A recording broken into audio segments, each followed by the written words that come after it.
I've written about strange things before, but this one still sticks with me. I work as a construction site laborer for a contracting company. This happened one winter, right around the end of the year. We were doing some road construction out in a pretty remote area. After wrapping up a long day of work, I headed back to the prefab site office we used. It was a simple place, just a temporary building with a folding table for meetings and a few chairs scattered around. When I walked in, something immediately caught my attention. On the table, someone had laid out a newspaper, completely unfolded, covering the surface. The middle of the paper was slightly raised, like something had been placed underneath it. Curiosity got the better of me. I reached out and lifted the edge of the newspaper, and that's when I saw it.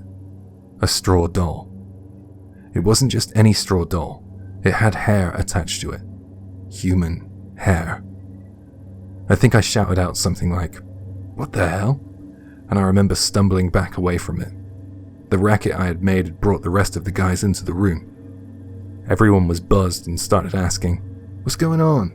Holy crap, is that a straw doll? The ones they use in that ritual? I've never seen one like this before. Is that bad? This is really bad, isn't it?" "Hi, Jay here. Ushinoko Kumairi is a Japanese ritual of cursing someone, typically performed during the hour of the ox, which is between 1 and 3 a.m. The person enacting the curse drives a nail into a straw effigy representing their target and attaches it to a sacred tree at a shrine. The effigy often contains personal items from the victim, like hair or clothing, to bind the curse to them. This act is meant to summon vengeful spirits to harm the intended person." Back to the story. Before long, a small crowd had formed around the table. Everyone was talking at once, voices a mix of fascination and fear. Then one of the older guys, who'd been working on a nearby dam project, strolled in. "Oh, that," he said, like it was no big deal. One of the guys from Matsumoto's crew found it while chopping wood. Matsumoto was one of the subcontractors working on the site. Apparently, one of their workers had come across the straw doll in the woods.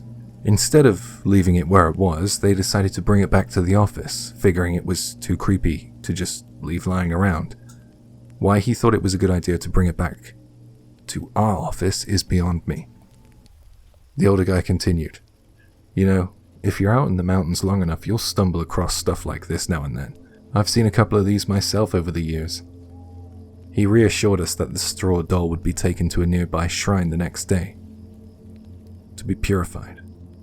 Everyone seemed a little more at ease after that, at least for the moment.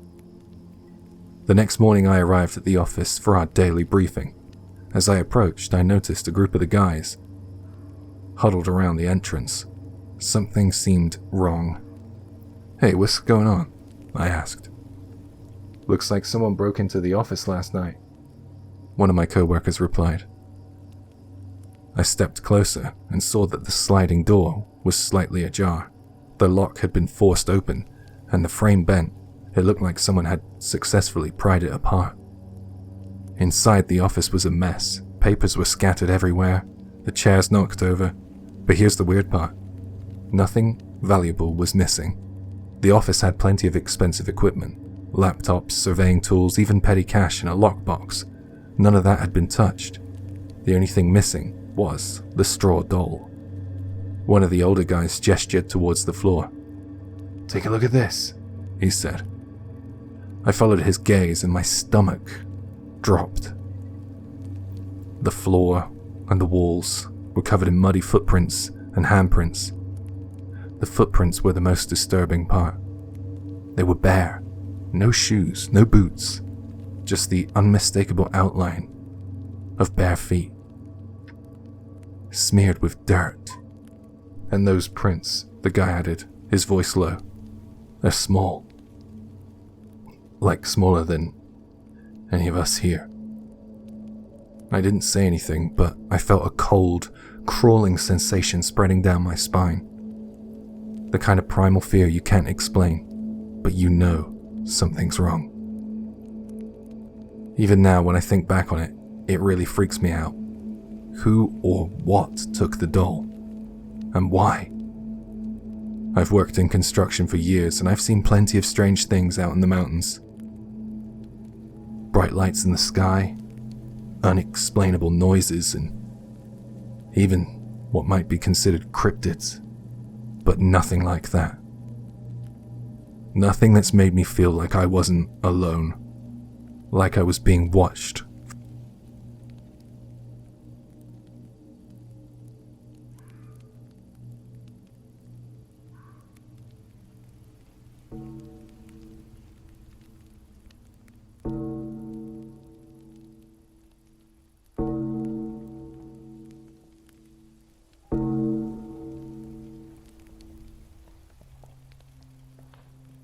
I live in Atsuki, Kanagawa, and have only been on my own here since I graduated college.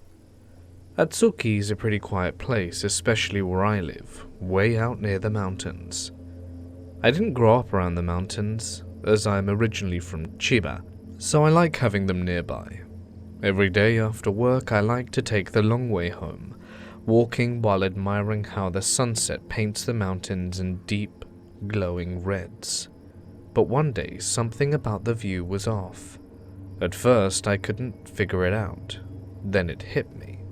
Something was sticking out of the mountain. It was a thin, black shape, standing tall at the very peak like some strange tower. But it wasn't there the day before. Maybe it's the new radio tower, I thought. Except it didn't look right. It was way too thin, like tree thin, and easily 4 or 5 times taller than any tower I'd ever seen. It didn't even look like it should be able to stand upright, especially without any visible supports. The more I stared at it, the more wrong it seemed. I stood there for a while squinting, trying to make sense of it, and that's when it moved. It started swaying. At first, it was just a slight motion, like a tree caught in a light breeze. But soon the movements became wilder, more erratic, like something shaking a long, thin pole as hard as they could. Then it started writhing. I'm not entirely sure how to describe it, but to me it was like watching an insect larva wriggling in water, a mosquito larva perhaps. It twisted and bent in ways that no rigid structure should be able to. And then came the sound. It started faintly, almost like a distant hum, but it grew louder and louder until I couldn't ignore it. It was a terrible, mournful wail, something between the twang of a biwa and the shrill cry of a baby. It wasn't a sound you'd hear naturally. It felt like it was coming from deep inside my skull, vibrating in my bones. At the same time, it almost felt like a voice. I don't know how to explain it, it was so weird. My body froze, but my mind screamed to run. I know instinctively that whatever I was looking at wasn't supposed to be seen. I don't know how I knew, but I did. If I kept staring, something terrible would happen. So I tore my eyes away, clamped my hands over my ears and began walking fast. I kept my gaze locked on the forest trail, focusing on every step, refusing to look up no matter how strong the urge was. The sound didn't stop though. It felt like it was following me, growing louder the further I walked. My chest tightened with panic. Even when I reached my front door, I couldn't shake the feeling that it was out there, somehow aware of my presence and location. Once inside, I sat in my dark apartment, sweating, hands pressed over my ears for what felt like hours. I was scared. I didn't want to hear that horrible noise in my home. I just felt instinctively like I had to hide from it. After that night, I made a point to take a different route home. Even though I really enjoyed my stroll along the forest trail most nights, it wasn't worth the risk. It added an extra 10 minutes to my commute, but I didn't care. For weeks, everything was fine. Then earlier today, I made the mistake of returning. I don't know what I was thinking, perhaps trying to prove to myself that it had all been in my head. But when I got to the spot where I'd seen it, the mountains looked normal. No black shape, no terrible sounds. But still something felt off. For the past few weeks, there's been an unusual number of public announcements about missing elderly people. It's always been a thing in this area, old folks wandering off and getting lost. But lately it's been happening a lot. I can't help but wonder, what if they saw it too? What if they followed the sounds? And what if they never came back? That's my story. I don't know if it's connected to the disappearances, but be careful if you're ever walking near the mountains, because sometimes things grow there that really shouldn't.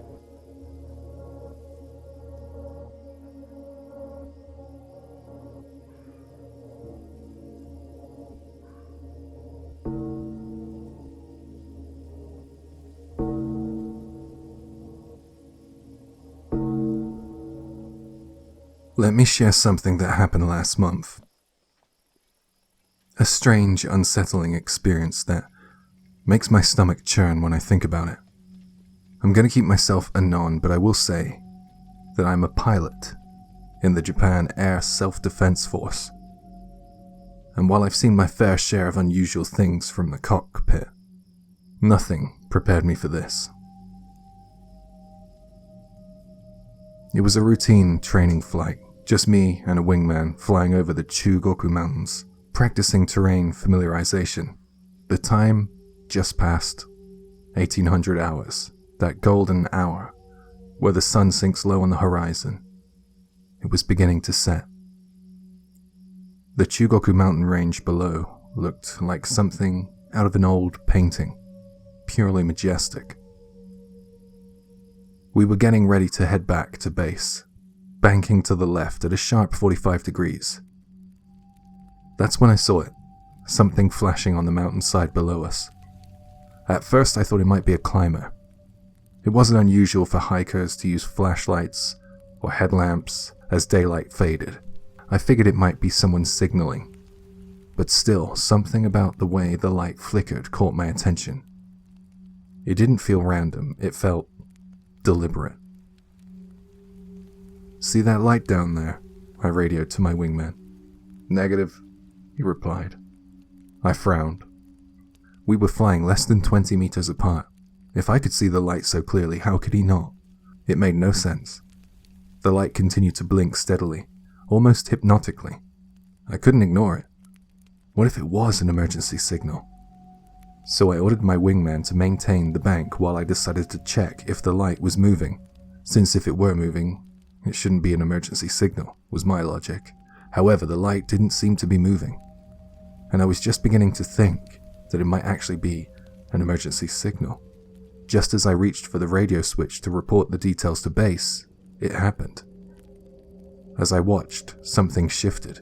The light, it started to rise, slowly at first like a balloon set free.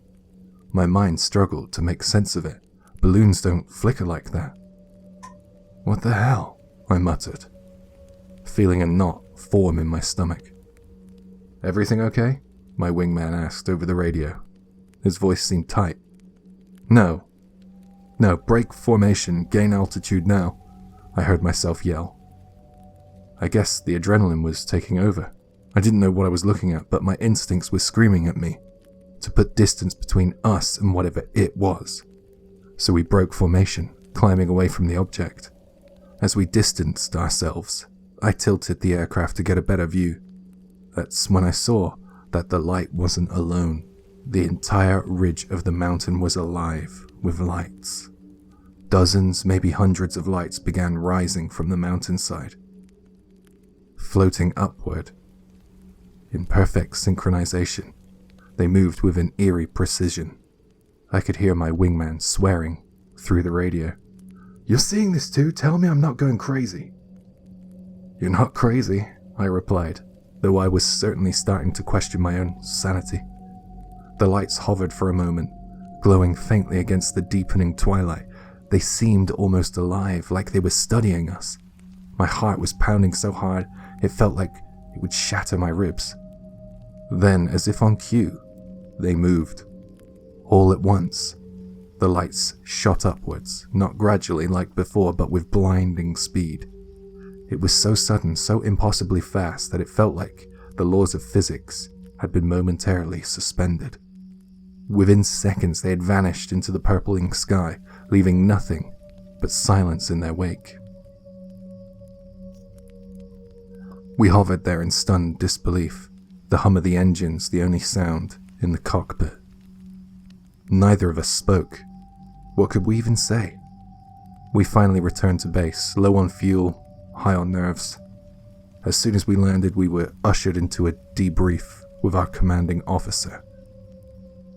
I was dreading it. I mean, how do you explain something like this without sounding like a total lunatic? But to my surprise, the CO barely batted an eyelid. "Forget it," he said, waving a hand dismissively. "This sort of thing happens all the time. It's, nothing to worry about." He even laughed, like it was some kind of inside joke. "All of the time?" I asked, incredulous. "You'd be surprised," he said, leaning back in his chair. "Mountain lights, weird aerial phenomenon. It's just one of those things. Happens more often than you think. We don't bother recording it. Okay?" That was it. No further explanation, no official report, just a shrug and a chuckle. Later over beers, my wingman and I tried to make sense of what we'd seen. Some of the guys joked that it was a yurei, spirit of the dead, rising from the mountains. Others threw theories out of experimental drones or secret military tech, but none of it added up. Why did the lights move like that, as if they were alive? Why didn't my wingman see the first light until they all started rising? And why did they vanish so quickly, so completely? The memory of that moment, those lights hanging motionless in the air before rocketing into the sky, still haunts me. It wasn't just what we saw, it was the feeling that came with it. The sense that we were kind of intruding on something we weren't meant to see. My granddad always told me that the mountains have held their secrets, but this was something else. Maybe things that seem alien are closer to home than we think. That's the thought that keeps me up at night these days.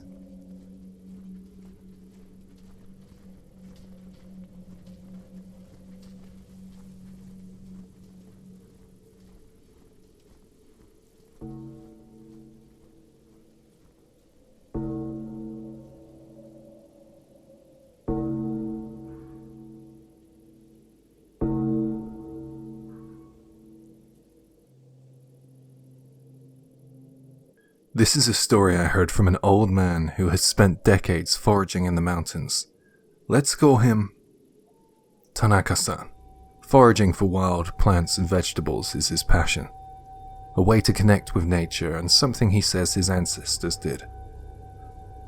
But after what happened last year, he only ventures into familiar mountains, never again into unknown territory. It happened during a long holiday weekend. Tanaka-san had managed to get a few extra days off work and decided to explore a mountain range far from his home. It was a bit of an adventure for him, but he said he saw it as a chance to find something new, and that excited him. The mountain he chose was picturesque, with dense towering trees that seemed untouched by time, but as beautiful as it was, the terrain felt foreign. There were no signs of the familiar patches where wild vegetables tended to grow. He searched for hours, his basket remaining disappointingly light. By late afternoon, he had only managed to gather half of what he normally would. That's when he spotted it. A cluster of mushrooms, sprouting at the base of an old, gnarled tree. They were white, their caps shiny, as though polished. Something about them was very mesmerizing to him, though their color and sheen made him a little apprehensive. You see, Tanaka-san wasn't an expert on mushrooms. Wild vegetables was his speciality, things he could confidently identify without a second thought. Mushrooms, however, were a gamble. You know how some of them can look harmless but turn out to be deadly. He crouched down, mulling it over, staring at the mushrooms.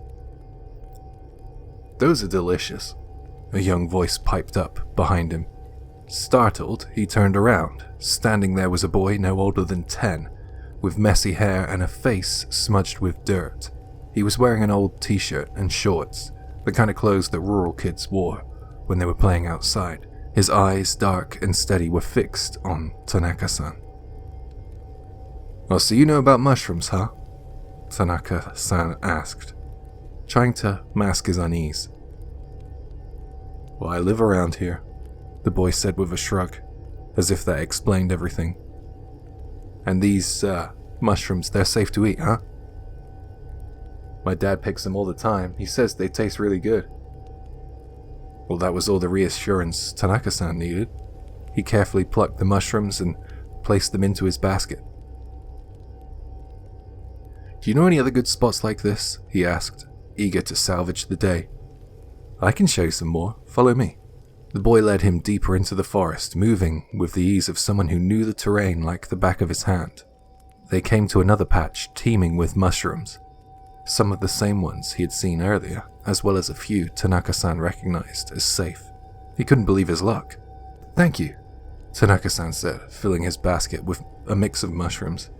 It felt like the trip was finally turning around. As a token of gratitude, he pulled out a few pieces of candy from his pocket and handed them to the boy. "Here, for showing me the way." The boy's face twisted into a grin so wide it seemed unnatural, his brows knotting in an exaggerated expression of glee. It was the kind of smile that didn't reach his eyes, a smile that sent a chill down Tanaka-san's spine. Still grinning, the boy said, "You shouldn't eat those mushrooms. They're poisonous." Before Tanaka-san could even react, the boy had turned and sprinted into the trees, vanishing as quickly as he appeared. Tanaka-san stood frozen, his mind racing. Was the boy joking? Testing him? But the grin, that boy's grin, there was something malicious in it. He considered chasing after him, but he thought better of it. He didn't know the area well, and getting lost in the mountains was a real risk. Uneasy but determined not to waste his haul, he decided to head back down the mountain. At the base of the mountain, Tanaka-san came across a small shop where locals sold fresh produce and other goods. He stopped to rest, and he struck up a conversation with an elderly woman behind the counter, hoping to confirm whether the mushrooms were safe. As soon as he described them, her expression darkened. "You didn't pick those, did you?" "I did," he admitted, his heart starting to sink. "Those are highly poisonous. Even touching them can irritate your skin. If you'd eaten them..." She didn't finish her sentence, but the implication was clear. Tanaka-san felt the blood drain from his face. He immediately dumped the mushrooms into a nearby trash bin. That night, as he lay in bed, Tanaka-san couldn't stop thinking about the boy. Why would he lie? What kind of child would knowingly lead someone to collect poisonous mushrooms, and then gleefully warn them afterward? Was it some kind of twisted joke? A test of how gullible he was? Or was it something darker? The boy hadn't seemed scared or mischievous. His demeanor was calm, calculated even, and that grin, it wasn't the grin of an innocent child, it was the expression of someone who knew exactly what they were doing. The thought haunted him. This wasn't a ghost story or a tale of supernatural vengeance. It was something far more chilling. A reminder that sometimes the greatest danger comes not from the unknown, but the cruelty of humans. So the next year, Tanaka-san stuck to the mountains he knew well. He didn't feel like risking another encounter like that one. I personally wonder if he hadn't offered the boy some candy for showing him that spot to forage, would the boy have bothered at all to mention that the mushrooms were poisonous? Hi, Jay here. For those interested, the mushrooms in question were of the Kusaura benitake variety, known to cause severe vomiting and diarrhea. I will leave a link in the description if you want to check them out, as well as a guide for other poisonous mushrooms in Japan.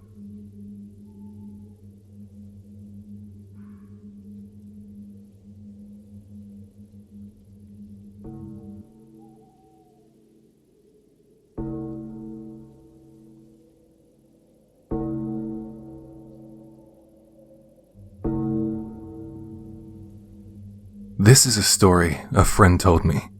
It happened when a group of friends, including my friend, decided to spend the night at a mountain cabin. The kind of place that's miles from anywhere, buried deep in the woods, and surrounded by nothing but silence and trees. It was late at night, and they were all sitting around a table, caught up in a rowdy game of cards. The laughter and chatter filled the small cabin, bouncing off the wooden walls, when suddenly, it happened. A voice called out from the darkness, "Sugata-san." The room fell silent instantly. The laughter died in their throats, replaced by wide-eyed stares as everyone exchanged nervous glances. The voice hadn't come from inside the cabin. It had come from just outside the front door. Two of the group had the surname Sugata. "Hey, one of you is being called," someone whispered, trying to keep their tone light, but failing miserably. But who the hell's calling? It was late, so late that the thought of anyone climbing the steep, unmarked trail to the cabin in pitch darkness was almost impossible. And if someone had come all this way, why hadn't they knocked? Why were they just standing there, outside, calling? The voice came again, low and drawn out, with an almost unnatural persistence. "Sugata-san." No one moved. No one spoke. The tension in the room thickened, pressing down on them like the weight of the forest outside. Finally, unable to bear the tension in the room any longer, one of the friends, braver or maybe just more reckless than the rest, stood up. "I'll check it out," he muttered, grabbing his flashlight. The group watched, holding their breath, as he walked to the door. The wooden floor creaked under his feet. Slowly he turned the handle and opened the door, the hinges groaning in protest. The cold night air rushed in, sending shivers through the guests. But outside, there was nothing, just the thick, impenetrable darkness of the forest. He stepped onto the porch, shining his flashlight into the trees, but the beam only revealed shadows and the glint of dew on the underbrush. No movement, no sound. "There's nothing here," he said, relief evident in his voice as he shut the door. The group tried to shake it off. They went back to their game, though the laughter felt forced and the atmosphere tense. But just as they started to relax, it came again. "Sugata-san." This time the voice was louder, closer. Everyone froze, their eyes fixed on the door. No one dared to move though, let alone volunteer to check. The voice continued to call, relentless, repeating the same name over and over. The tone unchanging, but growing increasingly grating, almost mechanical. And then without warning, it stopped. The silence was deafening, stretching out for what felt like forever. They heard one last call, but it ended in a horrible choking sound, as if something or someone had cut it off mid-sentence. No one wanted to look, but the tension became unbearable. Together they decided to open the door, hoping the safety of numbers would protect them from whatever was out there. They flung open the door. Everyone was on guard. The porch was empty. The forest was as silent as the grave. Still, none of them could shake the feeling that they were being watched. Unable to sleep, they stayed up all night, together in the same room. They were playing cards until the first light of dawn crept through the trees. They were exhausted but relieved to see the morning. As they packed up to leave, One of the friends stepped outside to check the trail. A few moments later, his scream shattered the morning calm. The rest of the group rushed out, finding him standing a few feet from the cabin, pale and shaking. There, lying on the ground right in front of the porch, was the body of a massive monkey. Its head had been completely smashed in, blood and gore matting its fur. The metallic tang of blood filled the crisp mountain air. The way it was lying face down, limbs splayed awkwardly, it looked as though it had been hit from behind with incredible force. But that wasn't the worst part. "When did this happen?" someone muttered. "It wasn't here last night." And then came the questions they didn't want to ask. Did this have something to do with the voice? Who or what killed it? Why was its body left outside the porch for us to find? Is this some kind of warning? One of them noticed something else. Wait, what's that? Mixed with the monkey's fur and blood were strands of black hair. Long, straight, and unmistakably human. Later, my friend remarked that to him it seemed ritualistic, as though the hair and the dead animal were remnants of something ancient. Though he couldn't fully articulate it, I understood what he meant. Shaken, they decided to bury the body far from the cabin before descending the mountain. As they dug the grave, no one spoke, but they all felt it. The oppressive presence of the forest. The lingering fear of being watched. Even now, years later, my friend says he and his group still hike, but they've never stayed at that cabin, or even entered those woods again. And they never will.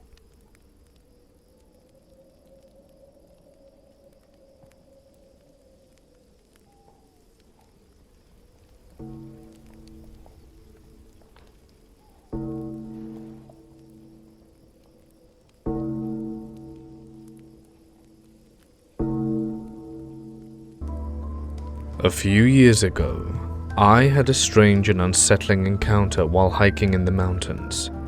The memory of it still sends a chill down my spine whenever I think about it. The day started off innocently enough. The mountain trail was one I'd taken many times before, a well-trodden path surrounded by dense forest. The trees on the trail loomed high overhead, blocking out the sunlight. The air was crisp, carrying the earthy scent of damp soil and moss. Occasionally, the wind would whistle through the trees, making them creak and sway. But otherwise, it was eerily silent. Too silent. As if the mountain was holding its breath. It was a perfect autumn day. I was halfway down the trail when I saw her. She was standing right in the middle of the path, her figure barely visible through the shadows cast by the trees. At first I thought she was just another hiker, but as I got closer I realized something was off. She looked as if she was trembling. Her arms were wrapped around herself as if trying to hold her body together. When she saw me, her face twisted with desperation and she burst into tears. "Please, please go down the mountain with me." The raw fear in her voice stopped me in my tracks. There was no way I could leave her like that, so I nodded. "All right, let's go together." Now I was a bit annoyed because I hadn't really finished my hike, but still I couldn't leave her like that. As we started walking, I couldn't help but notice how tightly she clung to my jacket. Her grip was ice cold. Her hands shook so much that I could feel it through the fabric. I tried to ask her what had happened, but she didn't answer. She just kept muttering under her breath, a jumbled mix of words that sounded like a Buddhist chant. Her eyes darted around wildly, as if she were expecting something to leap out at us at any moment. It put me on edge. The further we went, the heavier the atmosphere became. The wind had died completely, leaving a stillness that made every sound, our footsteps, the rustle of leaves, feel unnaturally loud. Even the birds had gone silent, as if they too were hiding from something. Finally, we reached the base of the mountain. The moment her feet hit ground level, the woman collapsed onto her knees, her breath coming in ragged gasps. I crouched beside her and with a little apprehension asked, "Are you okay?" She didn't respond right away. Instead, she glanced around all panicky, and then she let out a long, trembling sigh and whispered, "It's gone." We made our way to a small souvenir shop that doubled as a rest area. Inside, the dim lighting and the musty smell of old wood felt oddly comforting. The woman sat down heavily on a bench, still trembling, and finally told me her story. She explained that while she was hiking, she'd heard singing. It started faint, just a soft hum carrying on the wind like a child's voice. At first, I thought it was someone playing around, maybe a family with kids up the trail. But as she kept walking, the singing didn't fade. Instead, it grew louder, clearer, and stranger. The melody was slow and haunting like an old nursery rhyme, but the words didn't make sense. She looked around, but the trail was empty. No one was there. That's when she realized the sound wasn't coming from a particular direction. It was just there, surrounding her. She tried to brush it off as her imagination and kept walking. But no matter how far she went, she couldn't shake the feeling that something was watching her. Then she noticed something even more disturbing. She wasn't getting anywhere. Every time she thought she'd made progress, she'd look around and find herself returning to the same spot where she'd first heard the singing. The loop continued. She'd walk, hear the song, and end up back where she started. Each time the singing grew louder, closer, and then it began to change. The voice, if you could even call it that, sounded gleeful, almost hysterical, as if whoever or whatever was singing was delighting in her fear. She started hearing words. At first, they were too faint to make out, but as the voice drew nearer, they became chillingly clear. For the twilight, darkness falls. You can't escape the underworld, and your soul is desired. She said she could only remember this part, but believed there were probably multiple parts of the rhyme. She froze.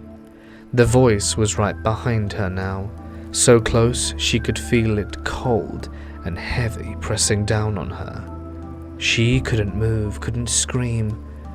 All she could do was stand there, paralyzed, until I happened to walk by. I listened to her story in stunned silence, and honestly, the hair on the back of my neck was standing on end. I'd never expected what sounded like the plot of a horror movie to come out of this perfect stranger's mouth. She was a middle-aged woman, and what she was explaining to me felt out of the norm. I've hiked that mountain dozens of times, and never experienced anything remotely like what she described. It's just a regular tourist spot. There's no folklore, no urban legends, nothing. Even the elderly shopkeeper shook his head when I asked him about it. He said he'd lived there his whole life and had never heard of anything strange happening in those woods. But then the woman said something that made my blood run cold. Quietly, almost as if to herself, she murmured, "I've seen someone like that before. A man. He was standing in the same spot frozen, just like I was. I helped him down the mountain just like you helped me." I stared at her. I remembered my mouth felt dry. Was this some kind of curse? A loop that trapped anyone who stumbled into it? I didn't want to know. I just wanted to get out of there as quickly as possible. Since that day, I haven't gone hiking alone on that particular mountain trail, and don't think I ever will. Perhaps the only way to escape the mountain after hearing the rhyme is with the help of someone who hasn't heard it.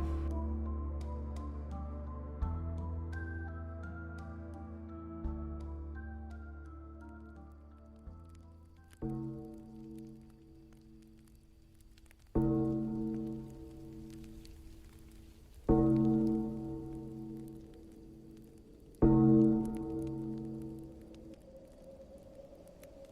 I begin this story, I want to offer a word of caution.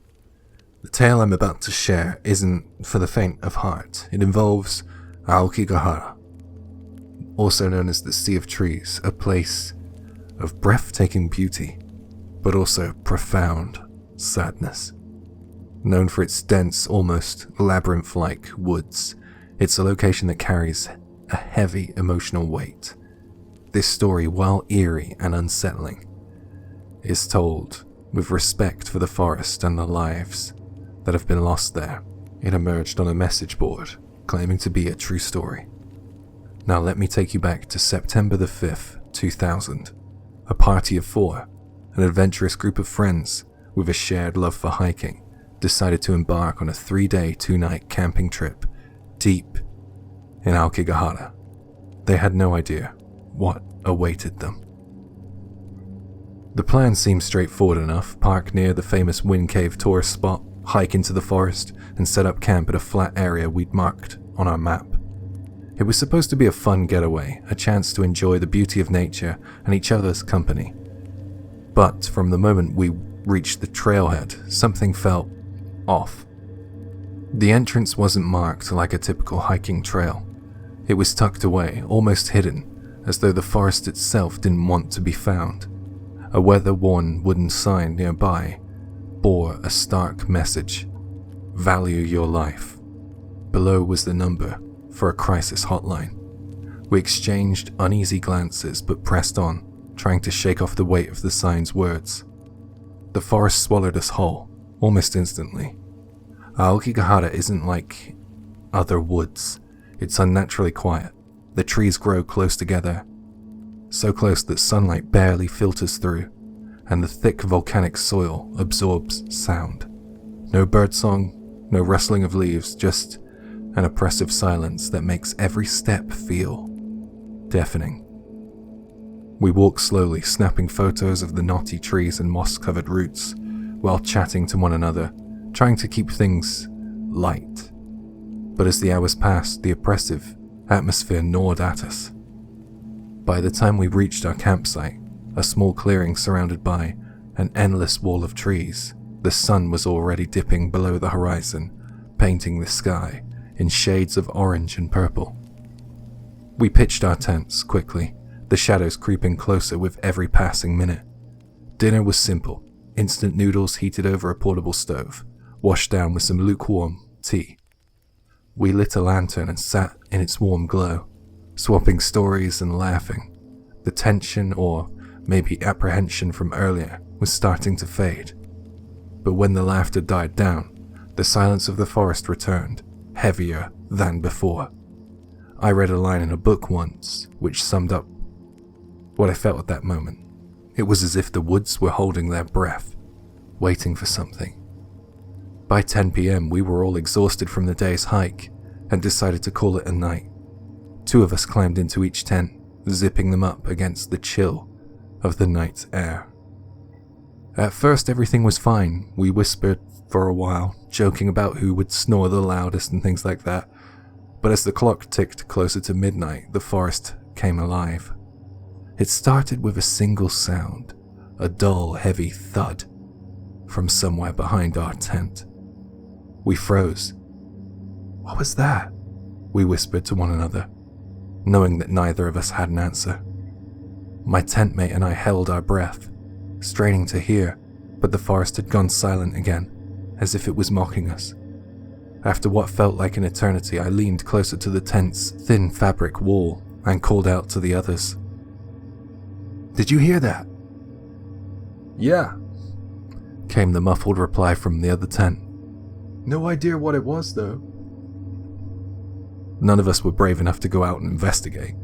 Instead, we lay there, wide-eyed and tense, listening for anything else. For a while, there was nothing. Just then, as we began to relax, we heard it. Crunch, crunch, crunch. Footsteps, slow and deliberate, moving through the undergrowth. They were distant at first, but they grew closer, louder, with each step. My breath caught in my throat as the sound stopped just a few meters from our tents. "Who's there?" someone from the other tent shouted, his voice cracking with fear. No response. The silence stretched on. It was unbearable. My whole body was trembling, but it wasn't just fear. I felt cold, like the air around us had dropped several degrees. I wanted to move, to do something, but it was like my body refused to obey. Then came the voice, a low, guttural scream that tore through the night. "Who made me do this?" it bellowed with rage and despair. "Why?" We bolted, upright, panic taking over. "Run!" someone shouted, and that's exactly what we did. We didn't bother packing anything. We just grabbed our phones and flashlight and sprinted through the forest, tripping over roots and crashing on the forest floor. I don't know how long we ran, but eventually we stopped to catch our breath. That's when I made the mistake of looking back. Through the trees, faintly illuminated by the pale moonlight, I think I saw a figure hanging from a low branch. It was dressed in what looked like a white ceremonial robe, face obscured by shadows.